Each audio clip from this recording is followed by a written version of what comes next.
Mesdames, Messieurs, permettez-moi d'abord de vous remercier de votre invitation en ma qualité de philosophe, spécialisé à la fois en philosophie morale et philosophie de la technique, au sein d'un laboratoire qui s'appelle BrainTech Lab, un laboratoire en neurotechnologie, à l'Université de Grenoble-Alpes, un laboratoire du l'INSERM, et dont l'objectif est de développer ce qu'on appelle des implants cérébraux intelligents pour la réhabilitation de la parole. Donc ce sont des technologies qui sont invasives, autrement dit, qui sont introduites dans le cerveau humain pour repousser certaines formes de handicap, la perte de la fonction de la parole.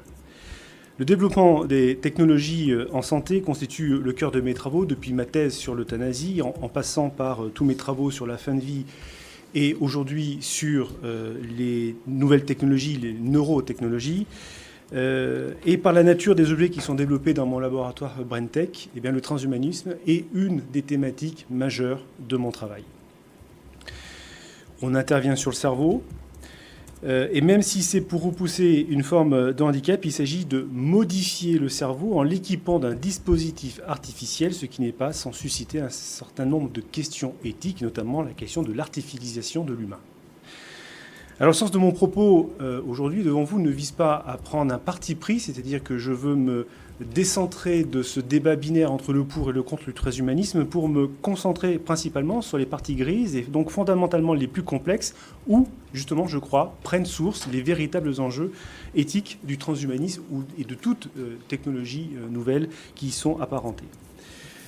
Je n'entrerai pas dans le détail historique du ou des mouvements transhumanistes, et si j'opère dans mon esprit clairement une distinction entre les idéologies transhumanistes et les idéologies post-humanisme, par souci de commodité, je limiterai mon vocabulaire au transhumanisme pour répertorier toutes ces mouvances qu'il y a derrière l'idée forte, à mon sens, de la nature humaine comme une œuvre en chantier.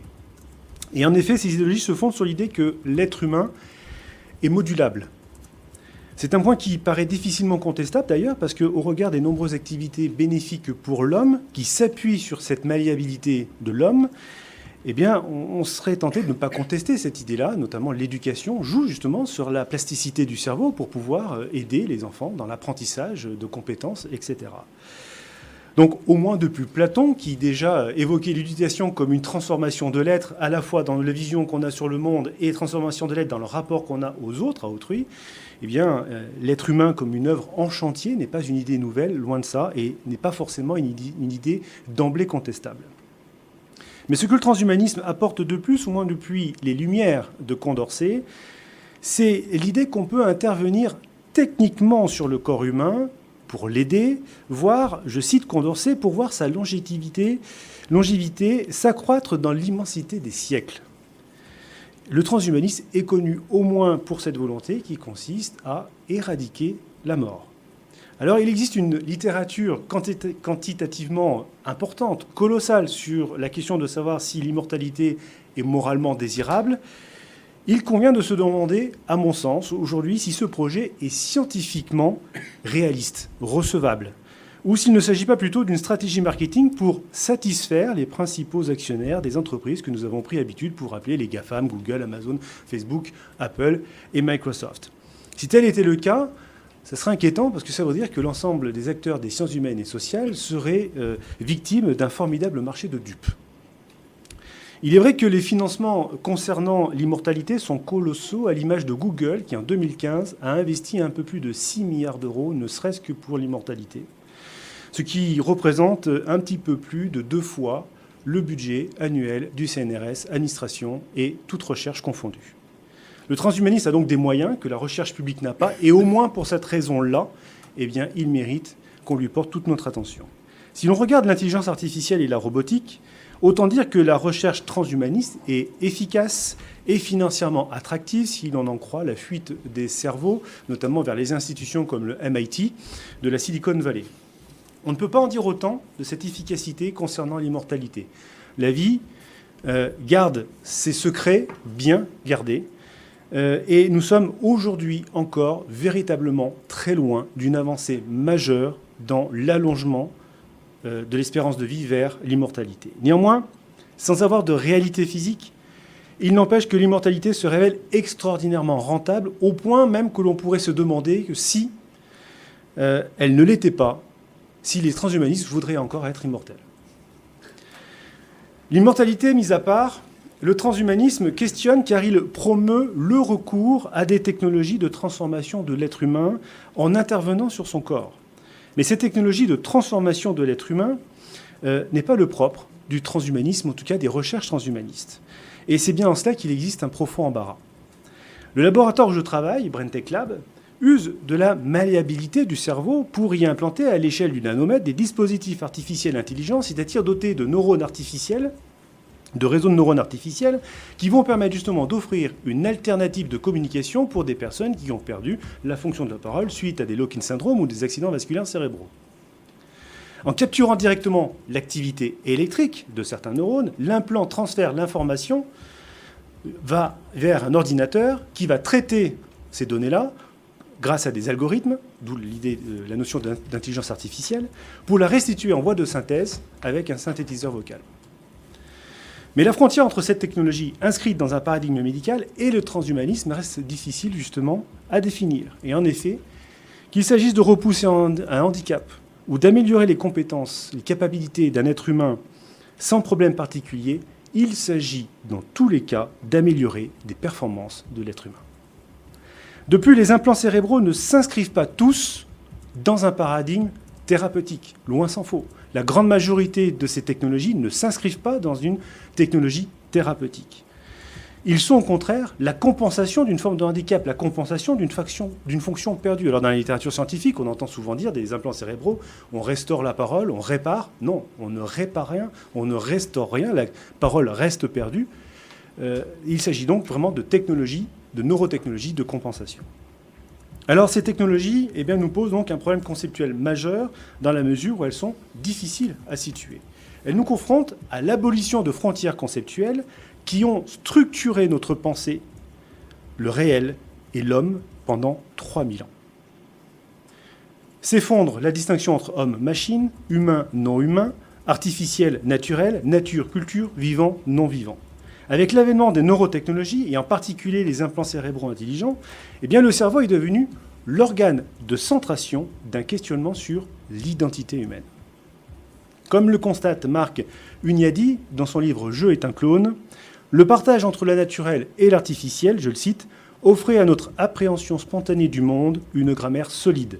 Or, si la vie elle-même devient un artefact, alors une frontière jusque-là tenue pour fixe est franchie, de l'instabilité est produite, de l'incertitude est créée, parce que par définition, un tel être n'existe pas par nature. Mon travail actuel est celui-ci. Il réactualise une vieille question venue de l'école des Mégariques du 5e et 4e siècle avant Jésus-Christ, qui consiste à se demander à partir de combien de grains de sable on a un tas de sable. Moi, je me pose la question, à partir de combien d'implants cérébraux dans le cerveau on cesse d'être un être humain.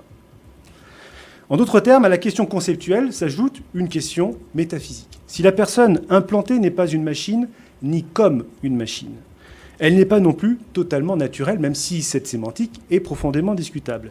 Elle est équipée d'un dispositif nanotechnologique très complexe qui n'a rien de commun avec la jambe de bois, ni avec la prothèse myoélectrique, en dépit de toute la complexité de ce type de prothèse. Au contraire, l'implant cérébral bouleverse la belle clarté qui existait entre l'objet artificiel et l'humain, en liant intimement deux substances différentes. D'un côté, un organisme humain, de l'autre, un objet électronique, informatique et intelligent. Si l'un peut être hybridé dans l'autre, c'est parce que leur mode de fonctionnement se révèle en réalité profondément similaire. De fait, l'homme implanté est-il encore au monde comme l'est un organisme vivant, ou devient-il au monde comme l'est un objet technologique ? Si cette question métaphysique se pose, et question anthropologique bien sûr, c'est parce qu'elle suit un problème épistémologique à mon sens. La science s'est approprié le cerveau selon une approche presque exclusivement matérialiste. L'investigation savante du cerveau a ainsi pour corollaire l'intégration du dispositif artificiel dans le corps humain. Dans cette situation, la primauté de la matérialité, illustrée par l'activité électrique des neurones dans les neurotechnologies, absorbe les mystères traditionnels de la pensée et de l'esprit. Nietzsche, avant les neurosciences, avait peut-être bien vu lorsqu'il écrivait que le phénomène du corps est un phénomène plus riche, plus explicite, plus saisissable que celui de l'esprit, et je le cite encore, il faut donc renverser la hiérarchie et conserver le spirituel comme un langage chiffré du corps. Et c'est peut-être bien cela que captent nos implants cérébraux intelligents, un langage chiffré de l'esprit, de la pensée, de l'immatériel. Il s'agit d'un monisme matérialiste qui vient questionner à la fois notre connaissance de l'homme, l'homme n'est-il que matière, et notre responsabilité. Si tout est matière, alors l'homme est déterminé par les mêmes lois de la nature qui dominent, qui gouvernent tout le reste de l'univers. Et donc, quelle place reste-t-il à notre responsabilité et à notre libre arbitre? En conclusion, je voudrais insister sur deux points, deux aspects qui m'apparaissent essentiels. Le premier, le transhumanisme nous oblige à repenser notre façon de nous représenter l'humanité. Il ne s'agit pas seulement d'une difficulté d'identité, il s'agit aussi d'une difficulté à anticiper quelles devront être les structures sociales pour protéger les êtres humains modifiés et ceux qui ne sont pas modifiés par les nouvelles technologies. Ceci dans l'objectif de protéger d'un éventuel rapport de force et de domination des uns sur les autres. Aussi, la véritable question est-elle celle de savoir quel genre d'être nous voulons devenir, ou pour le dire à la façon de Peter Sloterdijk dans une de célèbres de ses conférences et très polémique en 1999, comment le monstrueux peut former une identité raisonnable. Le monstrueux dans le sens traditionnel, c'est-à-dire ce qui est hors de la norme. Enfin, le dernier point sur lequel je voudrais conclure pour insister, c'est celui de la manière dont on s'empare de ces enjeux éthiques. Je parle en particulier de la formation des scientifiques dans les laboratoires. Mon rôle à moi est exceptionnel dans le sens où, ne serait-ce que dans le laboratoire, sur l'université de Grenoble, je suis le seul philosophe qui est inscrit dans un laboratoire en technologie, des sciences de la nature. Et sur le territoire de l'Hexagone et au-delà, je pense que nous ne sommes vraiment pas nombreux. Mais il est aussi d'une extraordinaire banalité, parce que l'éthique est souvent réduite à des contrats contractuels, à des CDD très précaires, justement. On saupoudre les recherches, les développements des nouvelles technologies de quelques morceaux d'éthique comme ça, comme on sale un poivre. Or justement, comme on sale un plat, pardon. Or justement, il me semble que la gravité des questions et des enjeux éthiques que pose le transhumanisme et les recherches en neurotechnologie et toute autre recherche de ce type nécessite justement un recrutement extrêmement important des sciences humaines et sociales aux côtés de ceux qui développent les sciences et ces technologies. Merci de votre attention.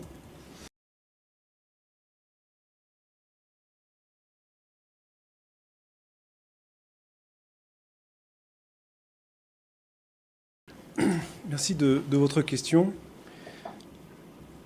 Si je voulais essayer à la fois de la ramasser et en même temps de m'élever un peu au-dessus pour la généraliser, la question que vous me posez, c'est finalement quelle solution moi je peux proposer contre la violence dans le monde. C'est ça. Comme ça. Vous avez 2 heures.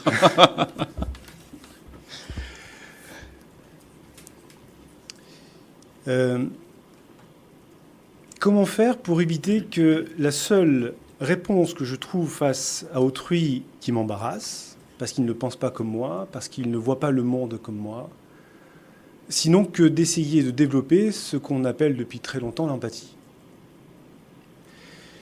Si, dès l'école primaire, les seules valeurs qui sont instruites, transmises, sont celles de la compétition, sont celles de la rentabilité, de la performance, sont celles de la quantification contre la qualité, contre la qualification. Je vois mal, en dehors de ça, de l'empathie, comment on peut mieux lutter contre la violence. Si l'autre est considéré comme un instrument pour atteindre mes objectifs, si l'autre est considéré comme une menace à mon propre bonheur, la seule solution que j'ai, c'est d'essayer de l'éliminer, que ce soit d'un point de vue symbolique ou que ce soit d'un point de vue physique. Alors je crois que une des solutions est justement d'essayer d'enseigner la capacité d'ouverture vers autrui, vers les différences.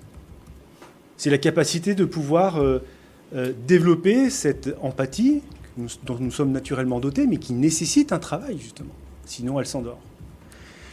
Et par rapport aux nouvelles technologies, à ces technologies, à la possibilité de ces êtres qui pourraient être modifiés par ces technologies, c'est tout simplement cette capacité d'ouverture sur l'autre différent, celui qui pourrait peut-être être hors norme. Et si on inversait la société?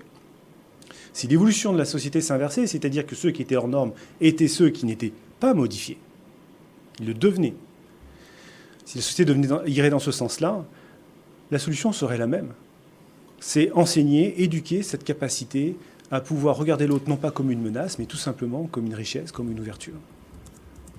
J'ai le sentiment que c'est une très vieille question qui n'est pas propre justement au transhumanisme, en tout cas à cette possibilité qu'une société soit dotée de membres qui sont génétiquement modifiés ou qui sont technologiquement différents. Mais au contraire, cette capacité à recevoir l'autre, j'ai la notion, en écoutant votre question, j'avais la notion d'hospitalité. Développer la notion d'hospitalité. Or, la notion d'hospitalité ne peut se développer convenablement que si on introduit en même temps la notion d'intrusion. C'est-à-dire que l'hospitalité est une forme d'intrusion, mais une intrusion qui n'est pas forcément toxique, qui n'est pas forcément nocive. Et toute la difficulté est de faire toucher du doigt, justement, cette différence entre l'intrusion qui est dangereuse et l'intrusion qui ne l'est pas.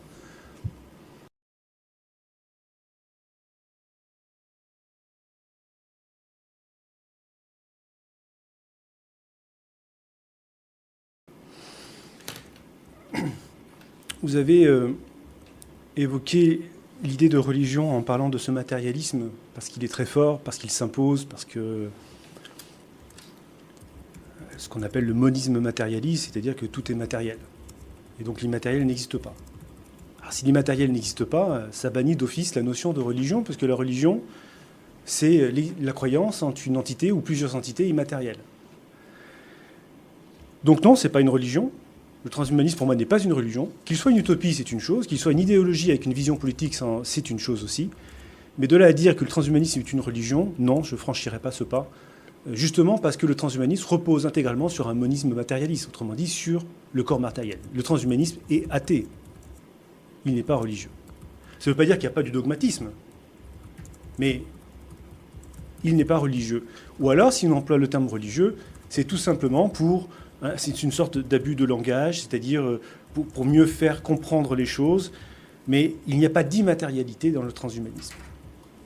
Et même l'idée de transférer une conscience humaine ou une mémoire à travers une clé USB en disant qu'on dématérialise, ben non, au contraire. On matérialise profondément l'esprit et la pensée, la conscience et la mémoire en faisant cela. On enlève tout support matériel, il n'y a plus rien. Donc ça, c'est le premier aspect. Et vous m'avez posé la question de savoir comment redonner du libre arbitre, ce qui rejoint profondément le premier aspect que j'ai souligné en parlant de l'éducation dès le plus jeune âge. Finalement, donner du libre arbitre, c'est comment apporter du jugement critique, des capacités du jugement critique dans les esprits pour ne pas être justement dominé ou pour résister à ce que la Boétie appelait la servitude volontaire. Et c'est très intéressant cet aspect que vous soulignez parce que le développement des traitements algorithmiques des big data, etc., nous interroge profondément sur la notion de servitude volontaire aujourd'hui. J'ai souvenir, parce que j'ai connu le passage des francs à l'euro, de devoir jongler quelque temps quand même. Mais pour mes enfants d'aujourd'hui, l'euro, ce n'est pas un problème. J'ai souvenir de mes parents essayer de se arracher les cheveux en regardant le manuel du magnétoscope. Mais aujourd'hui, pour mes enfants, ce n'est pas un problème. J'ai souvenir, quand les premiers smartphones sont arrivés, de me plonger, moi aussi, dans le manuel pour comprendre le maniement. Et mes enfants trouvent des fonctions sur mon téléphone que j'ignorais totalement, et sans prendre le manuel. Eux, ils sont nés dedans. Et c'est bien ce que la Boétie nous explique dans la servitude volontaire, c'est qu'il nous explique qu'il y a eu un moment, un temps, où les personnes ont résisté à la tyrannie. Mais à un moment, ces personnes ayant disparu, les autres sont nés dans cette forme de servitude-là, et pour eux, cette servitude, c'est la norme. Autrement dit, les générations qui vont venir plus tard, eh bien, pour ces générations-là, il est possible que cette forme de contrôle, cette forme de traitement des données personnelles, cette abolition de la frontière entre la vie domestique et la vie publique, eh bien peut-être ce sera la norme, et qu'il ne la contestera pas forcément. Donc comment redonner du jugement critique? Encore une fois, c'est à travers l'éducation, en expliquant comment fonctionnent ces objets technologiques. Dans toutes les écoles, nous avons des tableaux électroniques, des tablettes. Dans beaucoup d'écoles, maintenant, les tablettes viennent. Donc, c'est-à-dire qu'au cœur même de là où on forge les esprits, où on forge le jugement critique, se trouvent ces objets contre lesquels on essaie d'éviter les dérives dans leur utilisation. Donc, il y a un formidable paradoxe de tenir d'un côté l'idée que l'éducation est ce qui permet de forger le jugement critique, et de l'autre de tenir les objets contre lesquels on essaie de se préserver. Ça ne veut pas dire qu'il faut les bannir, ça veut tout simplement dire qu'il faut les comprendre. Et qu'il ne peut pas y avoir d'apprentissage d'utilisation de ces objets sans comprendre comment ils fonctionnent. Encore une fois, le seul mot que j'aurai, c'est l'éducation.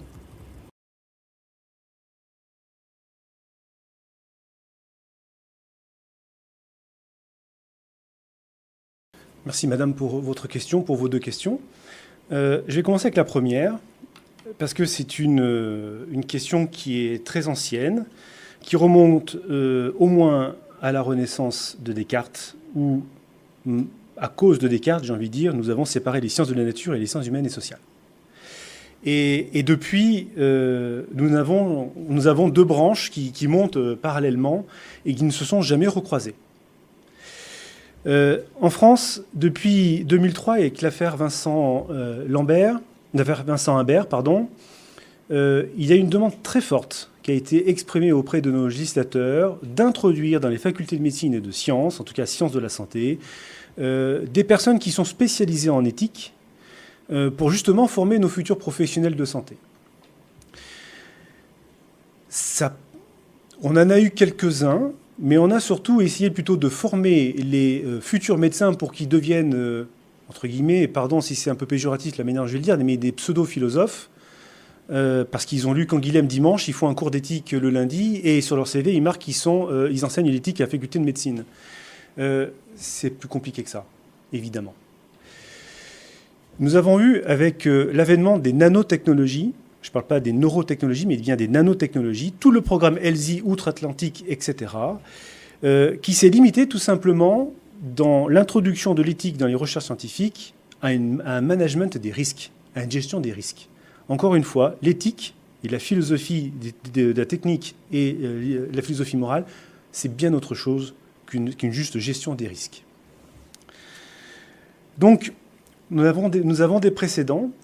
Et évidemment, je suis très sensible à votre idée d'introduire dans une nouvelle mouture de la déclaration quelque chose qui... Nous avons beaucoup d'encouragement, beaucoup de paroles incantatoires, nous manquons d'actes. Et c'est quelles vont être les paroles qui vont rendre obligatoire cette démarche-là.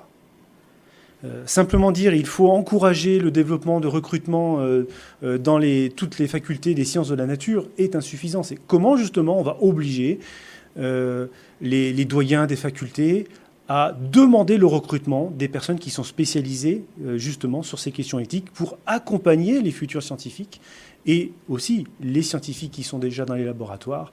Il n'y a pas que ceux qui le deviennent, il y a aussi à accompagner ceux qui sont déjà en action. Vous avez parlé d'égalité, et la première question qui m'est venue à l'esprit, sans esprit de provocation de ma part, est tout simplement de savoir si l'égalité est véritablement une notion éthique. Il y a un danger avec cette, entre guillemets, obsession de l'égalité, de glisser vers une société conformiste. Le maintien des différences est essentiel. Une société où tout le monde est d'accord est plutôt l'indice d'une société qui ne va pas très bien. Enfin, il n'y a que dans les dictatures qu'on voit des personnes démocratiquement élues à 90% des suffrages. Voilà. Donc, il faut faire attention à ne pas faire un glissement entre tout le monde doit tout avoir, doit pouvoir tout avoir, avec un nivellement des différences qui sont essentielles pour le maintien des démocraties. Et je crois que dans votre question, c'est plus la notion d'équité qui est importante. C'est-à-dire que ceux qui ont le plus besoin puissent avoir accès à ces nouvelles technologies. Et que les personnes qui n'en ont pas besoin, alors qu'elles pourraient peut-être se les offrir parce qu'elles auraient les moyens, si elles n'en ont pas besoin, n'ont pas à y avoir recours. Donc la question, c'est plus une question d'équité qu'une question d'égalité. Et là, je vous renvoie aux travaux de la théorie de la justice de John Rawls et à tous les travaux postérieurs qui ont amélioré la théorie de la justice de John Rawls. Il me semble extrêmement important que le développement des technologies, pour qu'il puisse être viable, respecte un principe démocratique fondamental, qui est celui que le monde doit rester viable. Le monde humain doit pouvoir rester viable. Dans la promotion du bien, comme nous l'expliquait Ancionas, le philosophe, dans la promotion du bien se niche le risque du mal. Car souvent, on veut faire le bien, on étend au plus grand nombre, et finalement, c'est là que le mal peut prendre sa source. Vous avez l'exemple des greffes d'organes, où évidemment, ça sauve des vies, mais tous les moyens ne sont pas forcément bons pour sauver des vies. Et donc, même si c'est la promotion d'un bien qui conduit au prélèvement d'organes et à la transplantation d'organes, ça ne veut pas dire que tous les moyens sont bons. Donc, il faut que la vie reste viable, que le monde reste viable pour l'homme, pour légitimer un développement technologique.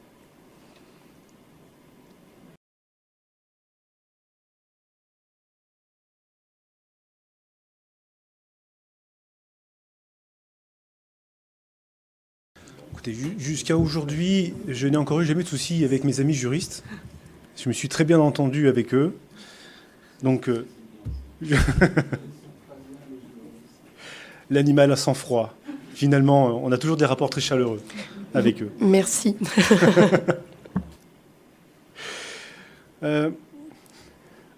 Comment constituer un savoir collectif et raisonnable? Vous avez dit intelligent, je préférerais le terme raisonnable, sur les dangers du transhumanisme. Il faut déjà constituer ce savoir-là avant de pouvoir le transmettre. Et la difficulté, elle est déjà là. Nous manquons profondément de recherche sur le transhumanisme. Au jour d'aujourd'hui, pour ne parler que de la France, nous avons des chercheurs qui ne sont pas forcément spécialisés en philosophie de la technique, qui peuvent l'être en philosophie morale, mais pas en philosophie de la technique, et qui ont, j'ai envie de dire, attrapé le train en marche et qui ont essayé de développer quelques réflexions.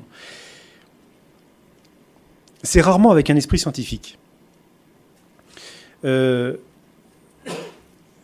passais un concours l'année dernière avec l'INSERM, et on m'avait posé la même question que vous m'avez posée. Et j'ai expliqué que mon travail à moi, en tant que chercheur en philosophie de la technique et philosophie morale, n'est pas de prendre à parti pris ce que je regrette de la part de grand nombre de philosophes en France, et même ailleurs.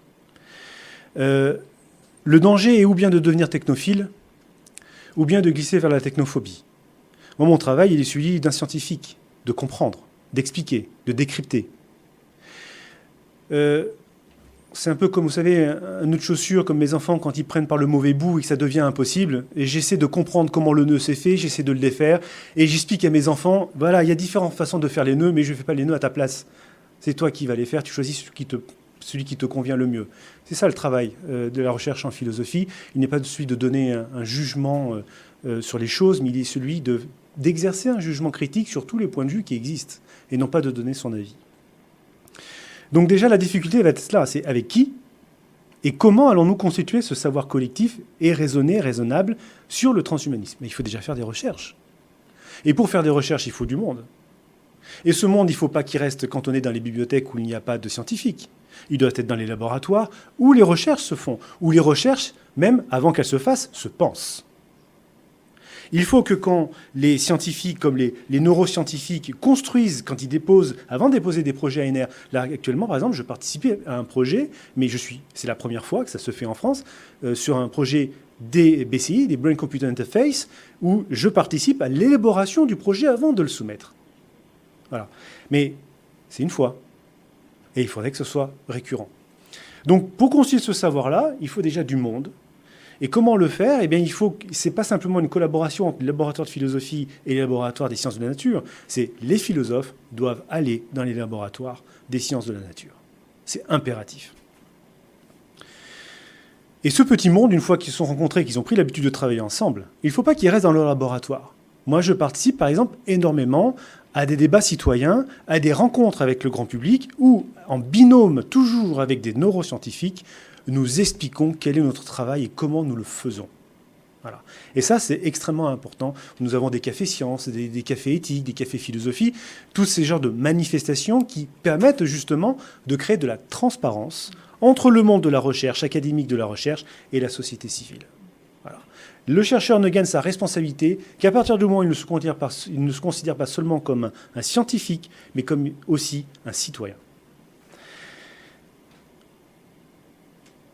Votre question, c'est comment est perçu un philosophe, par exemple, dans un laboratoire de neurotechnologie? Alors, au début, je suis un peu la bête curieuse, c'est très exotique, finalement.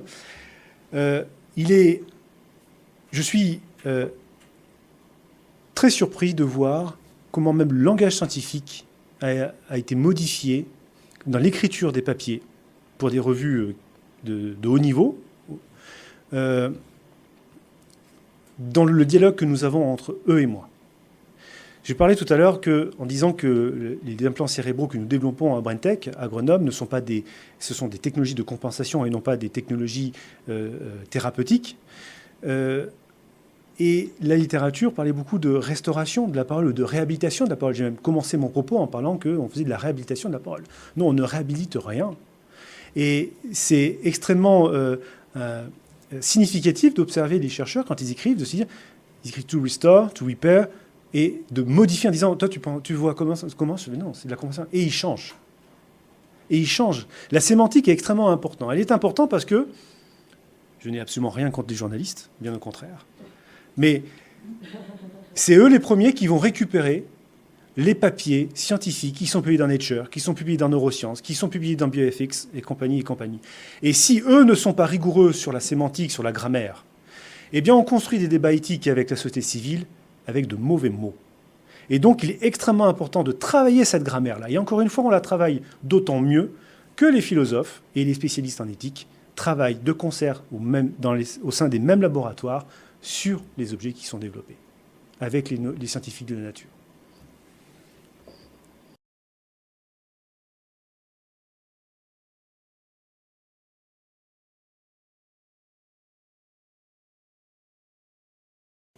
Il ne se passe pas un jour dans mon laboratoire où on ne parle pas philo, on ne parle pas d'éthique sur les enjeux de ce qu'ils sont en train de développer. Pas un jour. Nous avons même des ateliers qui sont organisés, qui sont récurrents, où les scientifiques, les sciences de la nature, doivent, à tour de rôle, présenter des papiers qui sont scientifiques, mais où ils doivent extraire les enjeux éthiques du papier scientifique. Et nous avons beaucoup de réunions où nous échangeons justement sur les enjeux éthiques de ce qu'ils sont en train de développer. Et moi-même, j'ai beaucoup de questions à leur poser, et c'est vraiment interactif, parce que ce qu'ils développent, ce qu'ils font, remet en question mes concepts philosophiques et mes notions philosophiques. Donc même moi, je suis en train de faire des mises à jour par rapport à ce que j'ai appris jusqu'à aujourd'hui. Donc cette réflexivité, elle est quotidienne. Et elle est demandée. Je vais à Bruxelles la semaine prochaine dans le cadre du projet européen où je suis inscrit. Donc il y a mon chef d'équipe qui vient parce que c'est un des porteurs du projet, donc qui est neuroscientifique, et je l'accompagne pour rencontrer le Conseil de l'Europe, justement, la Commission européenne, pardon, pour pouvoir présenter tout ce qui est éthique, etc. Et voilà, donc on y va vraiment en binôme pour présenter ça, donc c'est extrêmement important. Cette réflexivité, elle existe, elle est incomparable. Mais ce qui a été le plus difficile pour eux, c'est que la réflexion éthique est inconfortable. On est constamment en train de bousculer ce que l'on croyait avec des profondes certitudes. Donc c'est d'abord de l'inconfort qui les anime, un peu de perplexité, d'embarras.